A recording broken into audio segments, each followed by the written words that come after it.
Tempo Storm is not hiding in the shadows any longer. Good grief, guys! What happened? They ate their Wheaties.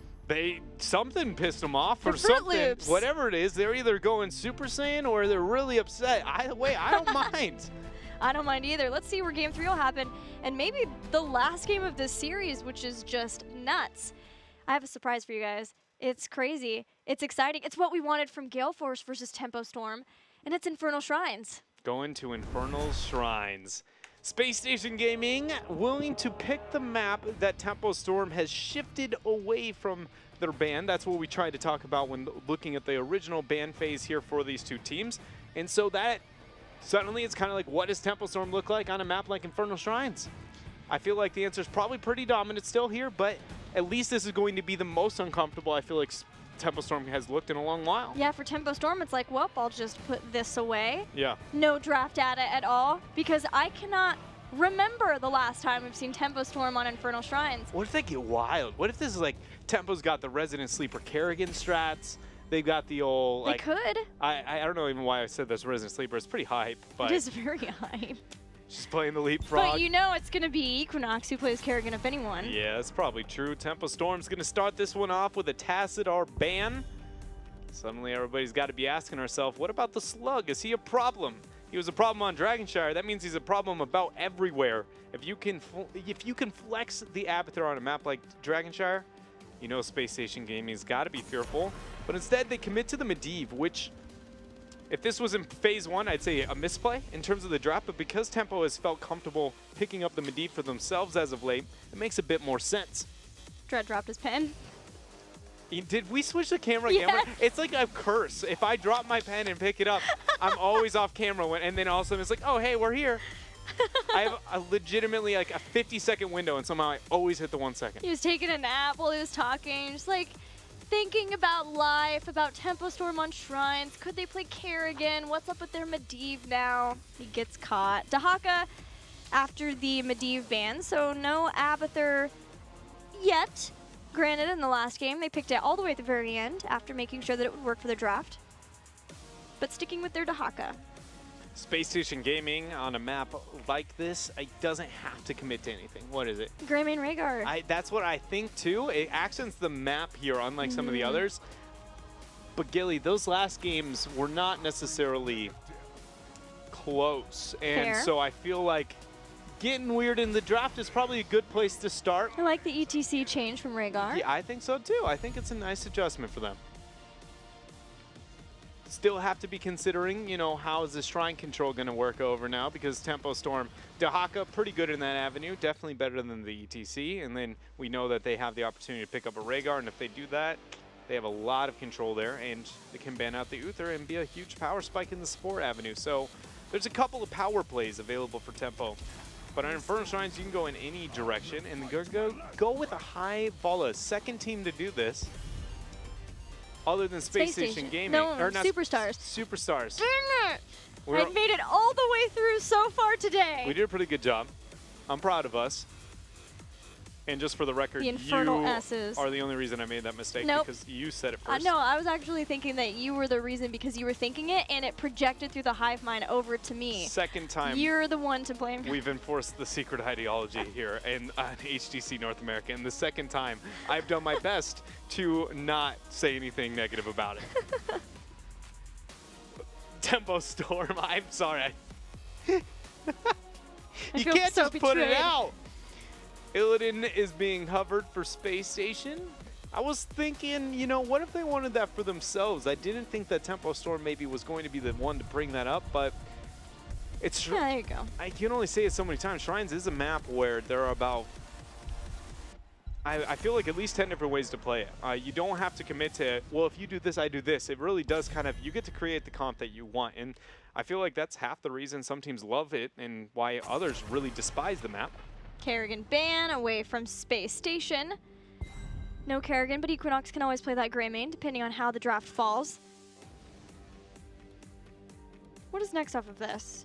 Rhaegar is no longer an option, but Uther is for a Cleanse Mosh, Divine Mosh. You have to Uther, I feel like, in this position, not only for that, but just to kind of leave that last pick as blank and can adjust to whatever we see the last few out of tempo.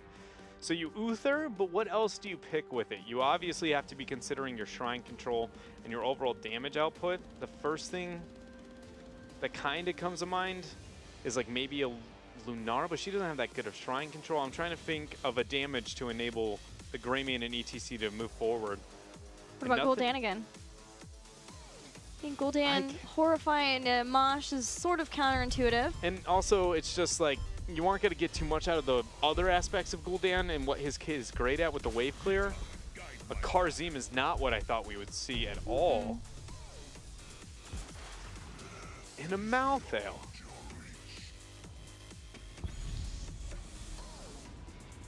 I did tell Tiger JK in the interview that if he got to play as Karzim, I would tell everybody that he is very excited that the Radiant Dash bug was fixed. He is just so stoked to play Karzim for you guys. So he's very pumped right now that he gets to play Karzim. You know what I'm pumped for? On the other side of the table, we get June's Lucio. Lucio. Is that a thing? Have you seen Hook? No. Okay, well, my pop culture references are once again lost on you. You continually disappoint me. All right. Well, you know, I'm glad that I could at least reliably do something here up at the desk, because projecting these picks has not been the case for this draft. That was a really good one. So now that we got the Karzim factor, excitement aside, Radiant Dash bug aside, is it enough? It feels a bit out of place. ETC Tyrande. Okay. You got Malthael for the solo. You got Tyrande to rotate around with ETC for picks. It's gonna be hard with the double support and the Lucio speed people around. So I know I have a certain caliber of like weird, you know, heroes and ideas and directions you can go with and to make up for maybe what might be a weakness in a game, specifically catch your opponents off guard. This one has one, and I'm going to throw it out there with the, you know, preface that it's not as serious as some of the others, but it is a kind of a creative, cool direction that I haven't gotten to see if it could work, but I feel like it could in this game, and that is last rights with the Tyrande synergy, because then the cooldown, so Tyrande is really effective because over the long run, eventually there becomes more and more defensives that can deal with the Tyrande and the punishment she puts out. But if you are successful, usually between the 10 to 16 mark, and the last rights combo is going off as frequently as the Lunara's combo is going in, should get enough CDR to where the late game threat that most supports can't deal with that. Granted, there's two on the other side of the table, and I'm still not sold that it's enough. I'm just trying to help here because right now, SpaceStation Gaming just took a very big risk, and I feel like it's going to be punished quite heavily. Tempo's been, I mean, dominant feels like it's an understatement. They have. The game is ready. Let's go into game 3 and see if SpaceStation can do it with maybe Last Rights and Tyrande together in one comp. Why do you like Last Rights Tyrande together? Well, all right, so we see Tyrande on a map that is in Battlefield of Eternity, so we already know my appreciation for this is nearing, you know, it's on the lower end of the spectrum. At least I feel like the risk of the Tyrande is a lot higher than if it was onto the BOE. So how do you make up for maybe some of the drawbacks, the macro play loss? You have to be either more successful in the avenue that you're already pretty good at as a comp, or you've got to make up for your weaknesses. They can't make up for their weaknesses, so get even better at what you're good at. And how do you do that? Last rights. You kill people. Yeah, just kill them all. Malthael will drop the debuff, and between that and then the last rights tick, nobody survives. Everybody's a loser. Except SpaceStation. Except SpaceStation. Yep. So in theory, only half the people on the battlefield. That was far Tempo greater than zero. Of that. We will see. Our Tyrande, Equinox is the Tyrande player, and they are building into Sentinel build. We saw this yesterday, sometime this weekend, from Glaurung and Roll20. No, it was not Glaurung. It was a different Tyrande player. Either way, we have seen mostly this, and definitely this is the primary build for Tyrande in Europe. Once you get Empower for cooldown reduction later on, you're already working on getting the Pierce. Nice drag again from Fury. Nothing new for that. But you're working on getting the increased bonus damage from Sentinel from making sure that you're hitting them every single time on heroes as much as possible, and Casanova will help enable that. Casanova's going to try and make that happen, but the fact that Tempo Storm has already got themselves the first blood and SpaceStation Gaming, you see the Tyrande ETC duo constantly rotating around, and Tempo Storm's pretty much there before they are. They're clearing the waves effectively. They're doing all the things you do to stop Tyrande compositions. It's still very high risk. SpaceStation need to make sure that levels 1 through 9 get a little bit better. Definitely better than the last two games, more importantly than it's been over the first minute 40. Hopefully it's going to start with this first shrine. They still have very little shrine control. It's all about their ability to get the kills onto targets, and the primary focus has got to be either Vala, Lucio, or Rhaegar. Rhaegar is the easiest kill out of every single person on the side of Tempo Storm because there is no mobility afterwards. If you hit the crowd control, it should be one dead puck. I mean, getting the faster rotation to the shrine is a nice start. Tempo Storm looks utterly uninterested in trying to get the shrine. They are working on pushing that top lane. They now have 2 members up in the top, pushing down some of the structures up against that. And that's forced some of SpaceStation to abandon the shrine and make sure that they are responding.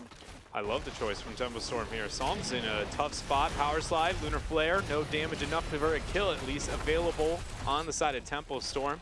They scoot away. The members of SpaceStation are concluding onto that bottom shrine. 36 and counting. Are they going to capture it?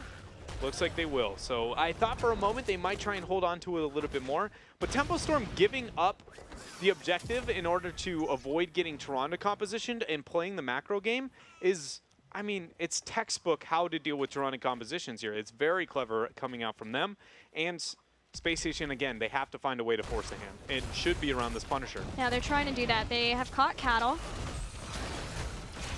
Avoids the Lunar Flare, but takes a ton of damage from the Punisher. First the Arcane Beams, and then just the Punisher himself as he jumps in. Tiger JK able to make it out of there. Now getting rid of the auto attack debuff. First Punisher of the game is going to net a full fort for SpaceStation Gaming. That is a actually really huge victory. They need as many structures as they can get on this type of map.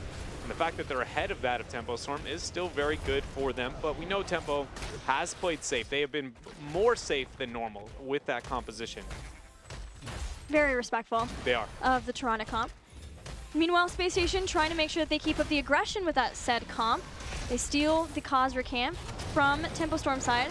Perfect base mount to make sure that Fury can't grab one of the teammates of Casanova on the retreat. So the camp has been stolen. 7 is here. And everything looks very normal for SpaceStation. Slight difference in getting Pinball Wizard for ETC. We've seen quite a lot of Echo Paddle lately, but this is just going to make sure that ETC has even more burst damage. They're all about that burst damage, trying to burst somebody down with the Tyrande comp. So because SpaceStation Gaming hasn't made anything other than that bottom 4 happen yet in terms of just 1 kill in the bottom 4, and 10 is closing in. Once 10 happens, that's the first major breaking point. The first one is 7 because cleanse happens for supports. And so there's at least 1 character on the map at all points in time outside of, again, messing up colossally, should be able to deal with your combination. At 10, a lot more have the opportunity to be able to deal with that for themselves or supports keeping them alive. And then 16 is the next major one. So with this only still being, 2/3 out of those major marks, it's in a window where I want to see them focus on, at least if they aren't getting kills, getting as many structures as they can, like they did through that bottom 4. For instance, here, instead of maybe considering going up to the shrine, if Tempo Storm puts too much focus, making sure you get mid for it. Most Tyrande compositions fail to open up the map, which is part of the reason that they failed to do anything in the later stages of the game, because every rotation they make is pretty much projected 45, 50 seconds in advance. If they open up the structures, we can avoid that and maybe see a different iteration, at least for North America, than all the others. It was nice to see Jason not completely abandoned and taking that camp at the bottom, because Tempo Storm are looking to try to invade where they can, where it's likely that Jason is murking. That's been a core feature of SpaceStation with their Greymane pick, even their Greymane Rhaegar, is to make sure that they are keeping up with the mercenary pressure. Here comes Fury with the stock. Wow. Equinox is the one that's in trouble. Will get taken out from all of Tempo Storm showing up for this gank. Rob, 4-man Lunar Flare is something usually to write home about there, but with so many members of Tempo Storm in hot pursuit, it just felt like it was a little bit too late. Cattle found himself a talking tree, dropped the slow, saw him yet to drop a totem. He will end up using it there. Fury gets him a drag. Amazing drags from Fury this whole series, and that is an even bigger issue for SpaceStation. Before, it was just the Tyrande, but they had the 20 skeletal defenders advantage on the Shrine.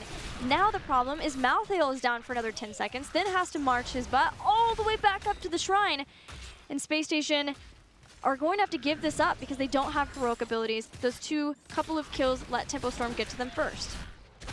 Do we take a minute to appreciate the Crusade marches on here? We haven't Adjustment yet. coming from Cattle Not at the yet. level 7. I feel like that's pretty effective into the composition built by SpaceStation when we consider, you know, the goals that they have in order to be able to get the kills, and lowering the cooldown of Iron Skin as much as you can suddenly makes him less of a focused target. Yeah, making sure that if a cleanse is necessary, it's more on somebody else from that. Johanna has her own self-cleanse and up more often.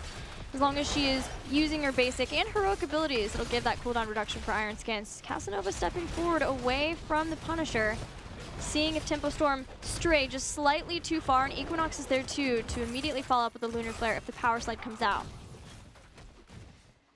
Tempo Storm has that full level lead, but they did not get that top 4, which is something that you know that they wanted to claim for themselves. Blessed Shield is dropped onto Equinox, but that is just Cattle alone as a Johanna. The Lunar turn, Flare. it's going to be there. Tormented Souls is used. Ancestral Healing is unable to go off, and now SpaceStation Gaming, they get their first kill into a major team fight. Yeah, the Rain of Vengeance tried to stop the onslaught on Cattle, but an early Iron Skin and the turnaround, which started to look really good, but just maybe not in position for Tempo Storm to have the immediate follow-up that they usually do once one of the Warrior players goes in and gets a catch, whether it's the Drag or Blessed Shield. But I do want to highlight that the reason why Tempo Storm has been able to get a lot of kills throughout the series is because Equinox has often been leading the charge in the way that he is. And you cannot be the frontliner as Tyrande. You have got to have Casanova up front and first. Maybe even the Malthael, even though Malthael is also weak, but it can't be Tyrande that immediately gets hit by that Blessed Shield, because if anybody else were in a better position for that, had Sound Barrier been able to go off, had Rain of Vengeance hit, and had the follow-up from Tempo Storm, that would have been a dead Tyrande instantly. I mean, yeah, it's very apparent that Equinox was leading the charge once again, and Cattle again tried to get the punishment outward. It just was much like we've seen of, you know, Equinox throughout this game. It was Cattle, actually, who was a bit too far out. He goes, suddenly, I think I have my team behind me, throws out a Blessed Shield and goes, team? Hello? Looking around, realizing that the mini-map is not nearly as colorful in the flavor of red as he was hoping, and then suddenly he is the focus and punishment. Also, we still see a Starfall, even though we have had one Starfall in North America. That was a misclick. Glorong said that was a misclick, so this is the, I'm going to assume, the first non-misclick version. True Starfall we are yet to experience here. And also the fact that Palm was still taken by Tiger JK with a double support and Malthael self-healing, there's a lot of pressure suddenly on that pick. Even Prog Rock healing from ETC. Ping's going down in the bush. Fury comes in. Equinox there, but the Starfall immediately dropped. This is a great setup for SpaceStation. But Fury's able to dodge that Lunar Flare, and now they are just fine. The members of Tempo Storm recollect themselves. Now they want to battle. Cattle pulls in with the Condemned. No drag used yet from Fury. He finds himself a ETC. Casanova burns the power slide away, and now it's all about these skeletal defenders. 27 to 21, very close between the two teams on this Shrine. Drag another one, this time catching Jason in a follow-up. Rain of Vengeance is perfect. The silence even from that as well with the isolation pushes Jason all the way back, and a burrow then with the Ancestral Healing and Sound Barrier to ensure that Fury stays alive. Fury's still the focus though. They end up getting the kill. No go for the throw proc, but it was consumed. June is scooting away as he makes it away from SpaceStation Gaming. They're not done. They're gonna try and chase. Radiant Dash not going to be used. Trees follows through, and he will not get himself a June. Meanwhile, Tempo Storm, they get the Punisher. It gets the leap on through, but without too much follow-up damage. I don't think it's going to gain anything here.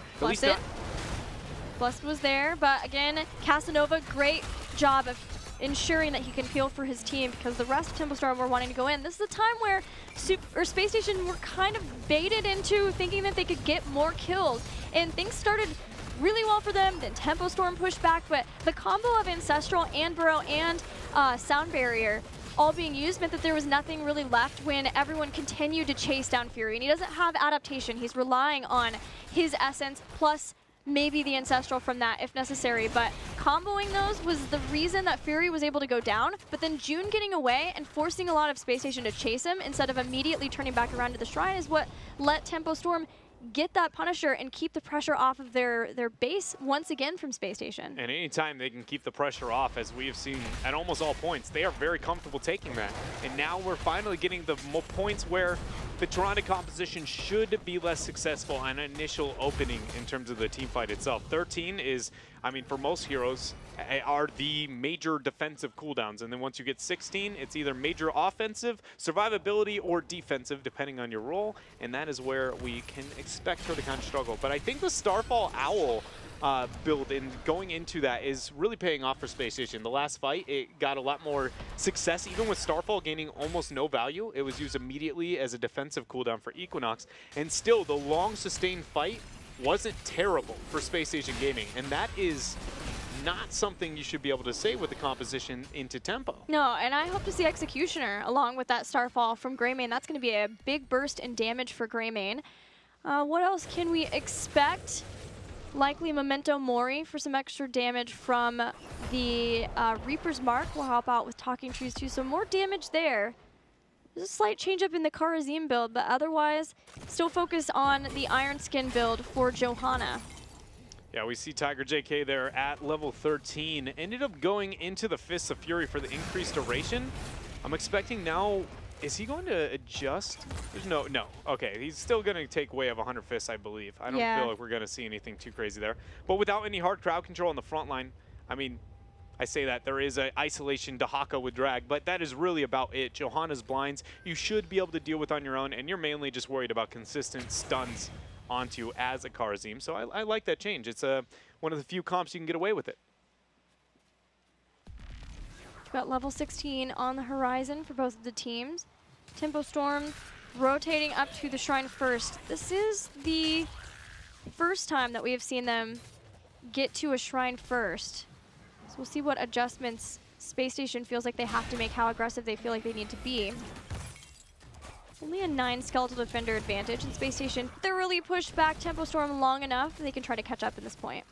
Both teams now have their 16 Talonteers. Dahaka's coming in. He finds Equinox, he gets a drag, power slide, Tormented Souls, everybody pressing their art, nobody getting anything too successful quite yet. But Mosh Pit hasn't been used. That's a big one for Casanova. Drag. Catches Casa. Full 5-man condemn, but nothing to be gained. Casanova power slides, the body blocks, and Central goes off, 2-man mosh pit, and that is going to be a sound barrier as the response. Tempo Storm wants to take this fight, but SpaceStation Gaming is holding their own. Casanova's the focus. Cawthon using that level 1, but he is not going to aggress.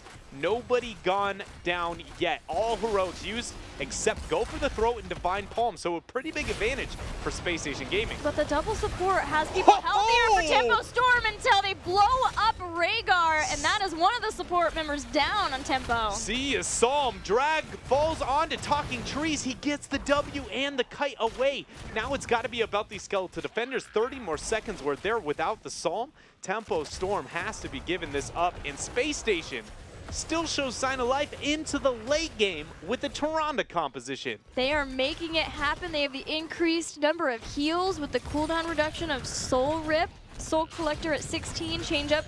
That has largely been able to help Talking Trees stay alive. Tempo Storm are forced to find some sort of victory elsewhere in the battleground. Know that they know SpaceStation has won the Shrine. They're licking their wounds, taking out a couple of towers, trying to get the gate, maybe even some damage on this fort.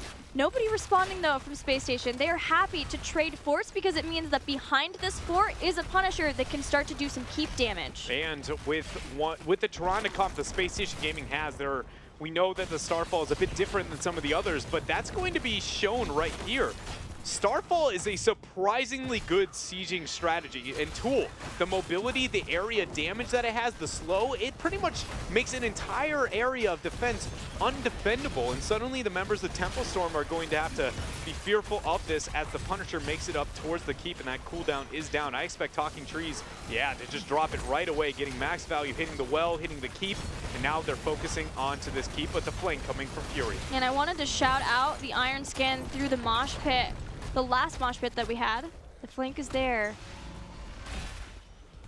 SpaceStation are backing off. Wow. Fury, max range drag, but there's the cleansing dash. It forced the cleanse. Blessed Shield missed Casanova. That's not a cooldown that the members of Tempo Storm can afford. Condemn lands onto 4. Rain of Vengeance. Casanova's the focus. Mosh Pit used. Radiant Dash getting the pre-cleanse. Tormented Souls is ripping through, but we see the sound barrier dropped every single time. What is Tempo going to do? They get another drag, but another Radiant Dash cleanse. This is just who messes up first. Yeah, both teams playing very well, but SpaceStation able to get out of that position. Tempo Storm were willing to devote so much to that they even left the Punisher knowing that it would eventually be cleared out because they were desperate to get some kills to make the comeback in that game, now being down the first keep of the game. SpaceStation, though, with patient play, they didn't just run. They used their mosh. They kind of went back and forth until they had shown how they were going to be able to get away, made it too scary for Tempo Storm to continue, especially after sound barrier was down, and that let SpaceStation disengage. And we find SpaceStation in a situation that for the first time of the game, if you were to kind of, you know, with the Toronto comp, what are the checklists of things that you need to be able to win this game? They finally have all of them. They're at the later stages of the game, but they have gotten enough onto the map to where it's not that big of a problem. They still have a win condition open. They can still dictate fights on the opposite side of the map that can win this game. This is a very different Toronto comp than every other version we've seen before, and this chokehold is going to gain a lot of value for that Starfall. That was such an awesome sound wave from June. This may be what ends up saving the whole team, as along with that ancestral healing. They do have a sound barrier if they want to turn things around. Only Divine Palm available for SpaceStation Gaming. I want to highlight Tempo Storm and how aggressive they've been in the last minute. Leaving the Punisher to go try to catch people on the retreat, then going and stealing away 2 different camps. They didn't end up getting that Bruiser camp, but just the fact that they're willing to try to get the steal, they're constantly forcing SpaceStation to give them the fight that they want to make sure that they stay in this game. Lunar Flare doesn't land. Tormented Souls is going to be used. Boop used from June. Chase is still there from Talking Trees. Nothing gained. Drag onto Karazim. Tiger JK is fine. He goes one more Q away. Double Shaman Camp pressuring through top, but with no keep there, Tempo Storm's not too concerned. The core alone can have pretty clear, easy clear onto that. They're going to wipe it away. The race to 20 will be lost by the members of Tempo Storm. Even after this wave, they should be struggling in the experience department. Mid-fort will not go down. But a lot of damage there. Got to be very thankful for Tempo Storm to not lose that fort. That would have been, without a doubt, enough to push them too far behind to contest this shrine without 20s, but they're still within reach now. They're going to start it off. SpaceStation's, no way. They're going to give this up. They at least want 20. They're banking on the do that. They're banking on the slow, like the slow clear of Tempo Storm. 20 and rising. They've Drag. got a force. Drag hits Equinox. There's a Starfall. Starfall, but 27 Skeletal Defenders, 29. Psalm is scooting away. He does get out of range of Power Slide. They've done it. They've pushed Tempo Storm back. They have pushed them back, but that's only 11 necessary. Tempo Storm doesn't necessarily have to give up the remainder of this fight, but it looks like that is what they're going to do. So another Punisher will be taken by the members of SpaceStation Gaming. That will push through mid, where there's still a fort to stand. Tempo by no means can get the defense on that, but then past that, the keep. That is where you can expect a solid stand from the members of Tempo Storm. If they fail, that could be enough to end this game, though, and SpaceStation get a win under the belt. It was a risky call for SpaceStation, but they had a good understanding of how fast Tempo Storm could clear out the Skeletal Defenders and immediately went in, even though they didn't have 20, but they were so close to it that it was scary enough for Tempo. They used Heroics. But that does mean that SpaceStation don't have Starfall at the start of the siege. They've already broken down the fort. They're taking down the gate. They're walking forward. Trying to get the follow-up onto the Punisher. Sleep's got about 10 more seconds. Condemn hitting 4. Cattle's moving forward. He has Indestructible, so he wants to be the focus. Fury, the brush stock, actually knocked back from Casanova. Anti-synergistic with that Lunar Flare, but Cattle wants the fight. Another Condemn hitting 5 members. Rain of Vengeance thrown down. The focus, the Blessed into Rhonda's dead. That was several people being caught by Contagion, but speaking of being caught, 4-man mosh pit is the end of Lucio. ETC goes down, but so too does Rhaegar. It's a 2-for-2 trade, and SpaceStation aren't done. Cattle needs to get out of reach out of this Punisher. It could get the kill. It doesn't even need it. That max range Q. Wow. And that's the Soul Collector. I was like, my goodness, that was very tense there. Second keep obtained for the members of SpaceStation Gaming. Tempo Storm After dominant games 1 and 2, who would have guessed Tyrande on Infernal Shrines is the thing to test the waters, take it to level 20. I can get you a nice silver platter of your words if you want to eat them. You know what? I will take them if we didn't have the case that this Tyrande is building different than every other version Tyrande we've seen. And I can actually not despise this version of Tyrande compared to the Shadowstalk one-shot. It's a little bit less convincing, you know, than Starfall. But that's true, and we've got Celestial Wrath now, too. There's a lot of things that are different with this Tyrande, but, you know, I am still okay with eating some of my words, just a fraction, like a kid eating his peas quantity, you know? It's more of a side dish than the main, yeah. the main just make dish. sure it doesn't touch the rest. OCD, and don't have to talk about it. Okay. We'll see what we can dredge up. Well, but so we've got Celestial Wrath. For those of you maybe who don't realize what this does now, Starfall is going to apply Hunter's Mark to any enemy heroes who are inside of it. That's a lot of damage. Yeah, so we've had 2 versions of AoE vulnerability in the game before, and not one lasted, I feel like, beyond a month of it becoming competitively viable. Let's see if this one does, now that we see this picked up here. Those being on Sylvanas and Jaina, for those who didn't know. Northern Exposure, and I don't remember Sylvanas' dagger spread. Do you remember the name Cold of that Embrace. Cold Embrace. Both of those were the 25 vulnerability. We still have Shattered Armor. I guess with Arthas. Okay, harder to apply AoEs.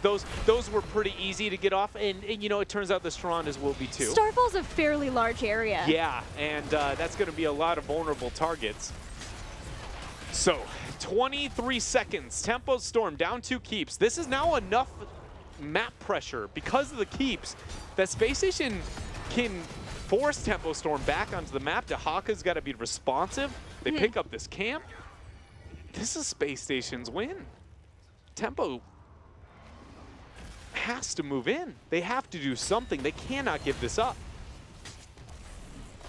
Cattle checks the brush. Sees Casa.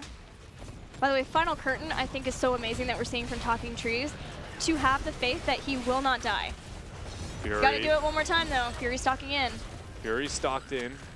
Finds himself a Casanova. Nobody's using any cooldowns yet. Lunar Flare is dropped.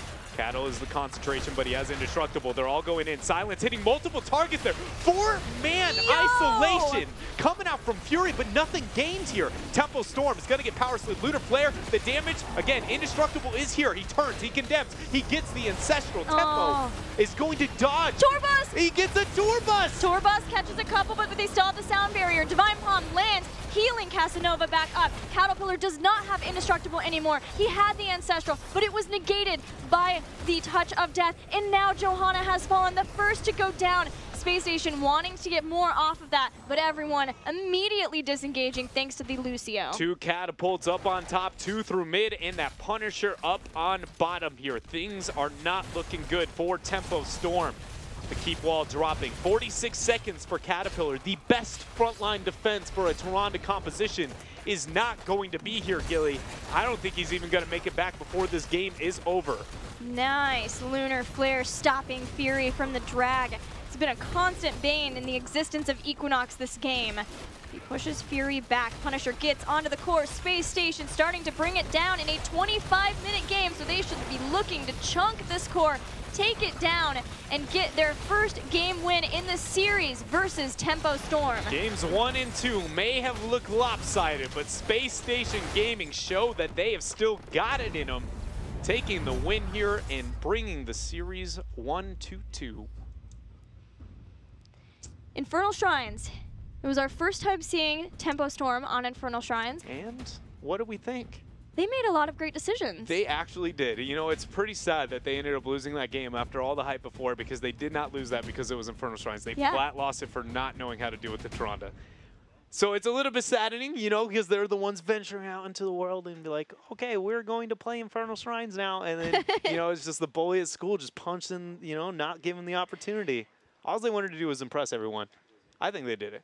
I think they did too. I was very impressed from the avoidance of the first shrine to make sure that they were not getting caught from the Toronto composition to a lot of the rotations they made. I was very impressed by, even though this isn't really an Infernal Shrines thing, but their willingness pre-20 to try to get the fight when the Punisher was still there, then to go and take 2 different camps, forcing SpaceStation to see if they would take the bait for the fight and give them the fight that it was necessary for Tempo Storm to take because they were falling behind. Yeah, Tempo Storm also had a situation where, when looking at their comp with the double warrior, their double warrior was a Dahaka Johanna. I mean, we know that Johanna in a double warrior normally doesn't stand out that well if you don't make up for the wave clear, which felt like they were unable to do so. It makes sense into the Toronto. It just didn't have enough oomph, and then you have the double support too. It's June on a Lucio, and then Rhaegar without Bloodlust. And I mean, again, just because you're committing to the double support doesn't mean you have to, but some form of offense from one of those 4 characters would be pretty nice. Like, to give you guys an idea of the damage difference between them all, Cawthon Luck was on Vola. He did 102,000 damage. The next closest on the roster of Tempo Storm was Johanna with 41,000, below the 50% threshold. Like, Toronto walked away with 65,000 damage. That is only about 10-20% or 10 or 20K lower than anybody else on our team. Yeah, what does it show what she ended up with the stacks? Just showing here that the Toronto direction they went was more DPS focused and a little bit more supporty-ish. Damage in a different area than the past Torontos. And then Tempo is still taking the semi-risky composition playstyle. They're definitely trying new things, right? And so we see this hyper carry Vola strat, but it's this doubled down role, the warriors and the support, almost always with hyper carry strats. Both of those are very semi their role and better at damage area. Both of them failed that avenue here. So like beyond the Toronto's a problem, I feel like Tempo's comp was a problem. There's like a lot of things that added up to that game being the way that it was. I just don't want to pull away from the Toronto because it was cool, but I don't feel like that was all the story there. Yeah, and you could see how tough it was because of the damage to try to get kills. Like Talking Trees felt fine not to get No One Can Stop Death, which is a staple with all North American Malthael players. He got Final Shroud, or the Final Curtain, and it worked out really well for him to have that because it was able to apply Reaper's Mark for free for him as someone stepped through.